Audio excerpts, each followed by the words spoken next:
सगळे सोयरे हा कायदा बेकायदेशीर आहे। महाराष्ट्रातील सर्व ओबीसी समाज मुंबईत आल्यास जनसागर उसळेल असं लक्ष्मण हाकेंनी म्हटलेलं आहे।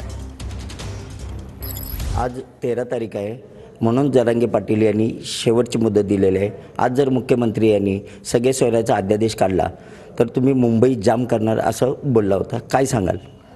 खरं तर सगळे सोयऱ्याचा अध्यादेश हा बेकायदेशीर आहे, घटनाविरोधी आहे आणि सगळ्या सोयऱ्याचा अध्यादेश फक्त ओबीसीच्या आरक्षणालाच मारक ठरत नाही, तर तो SC STच्या रिझर्वेशनला सुद्धा मारक ठरणार आहे। हे गव्हर्नमेंट मात्र असा काहीतरी कुठल्या तरी एखाद्या माणसाच्या सुमार बुद्धिमत्तेच्या माणसाला, ज्याला रिझर्वेशन माहीत नाही, ज्याला काय हे बघा, हे शासन आहे। मुख्यमंत्र्यांना सल्ला देण्या एवढा निश्चित मोठा आम्ही नाही आहोत, पण आम्ही एक सामान्य कार्यकर्ता म्हणून त्यांना सांगणं आहे, हे तर सोशल असिस्टन्स आहे, सोशल वेलफेअर आहेत।